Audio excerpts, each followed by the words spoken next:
You ever feeling down and out? Feel like your luck just can't get high enough? Well, why not pull out your phone and play a game? Mobile games are very, very common nowadays. I mean, you load up any kind of app store, play store, anything of the sort.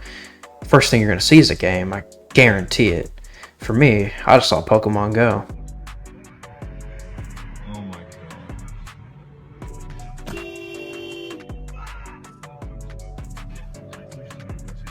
What the fuck you doing? You're on the What road. the? I'm fucking playing Pokemon Go! What? I missed out on a fucking Onyx because of you! Mate, you're, What the fuck? you're in the middle of You should have waited 10 more fucking seconds!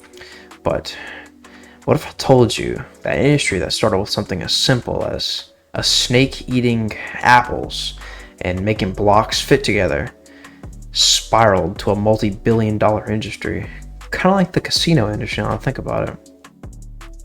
But in all seriousness, don't be like this guy here. If you've fallen victim into gambling on games, or even into anything in life, please seek help. There's a number linked in the description for the gambling hotline. Please give it a call. But if you're going to stick around, then you might just learn a thing or two.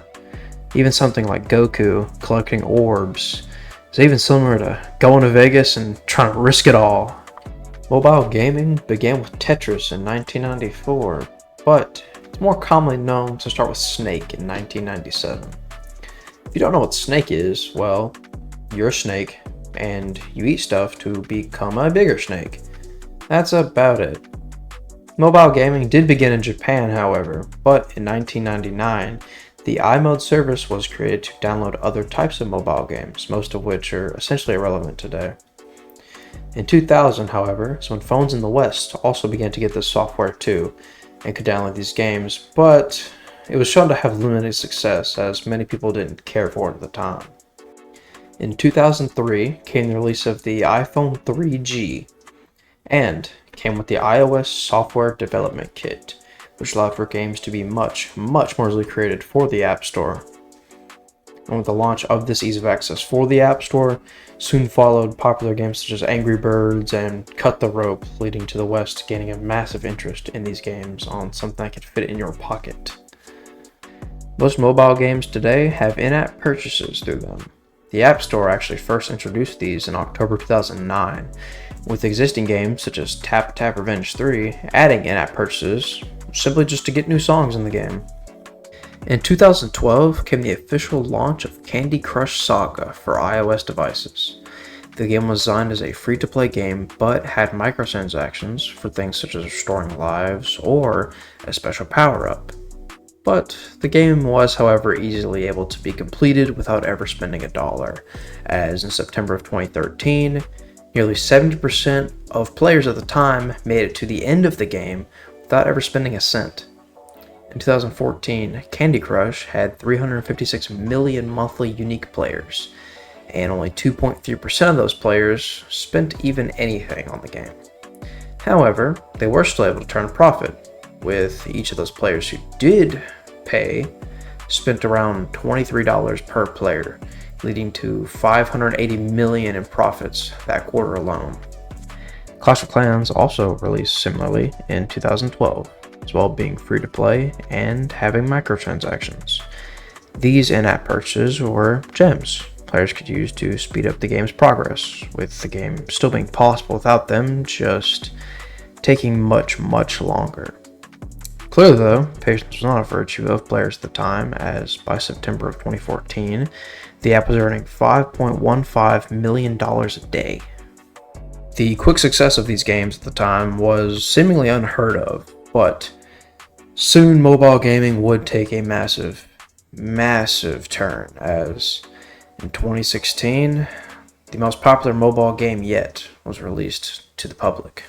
I'm sure everybody watching this knows what Pokemon Go is, but for those who don't, it's a location-based ARG that allows players to walk around the world and catch Pokemon, battle trainers, and of course spend money.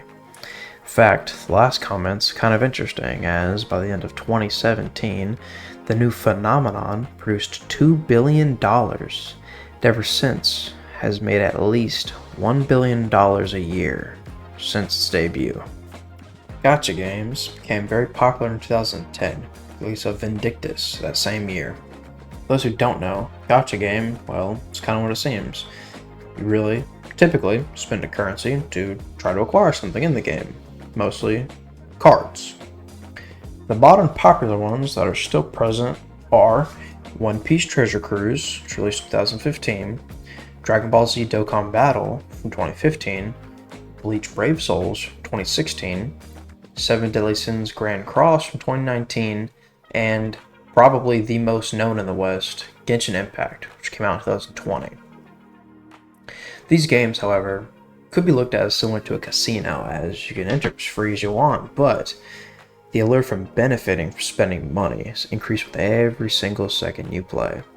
On screen is a man who describes his own addiction to different gacha games, with him alone having spent over $8,000 on Genshin alone.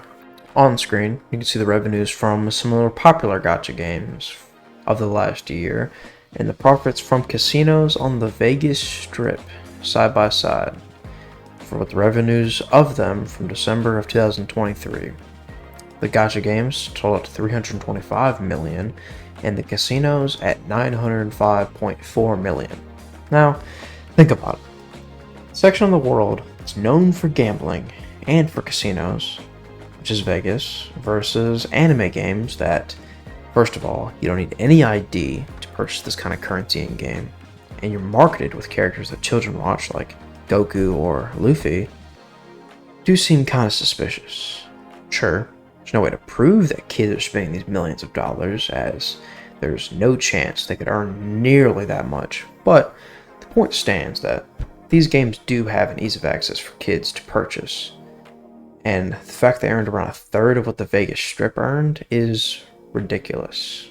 Now, with that being said, mobile gaming has evolved from quite simply launching a bird at some pigs in a wooden box to being able to catch Pokemon all around you, being able to tap bubbles with Goku, and if you really want to, you can still launch them same birds.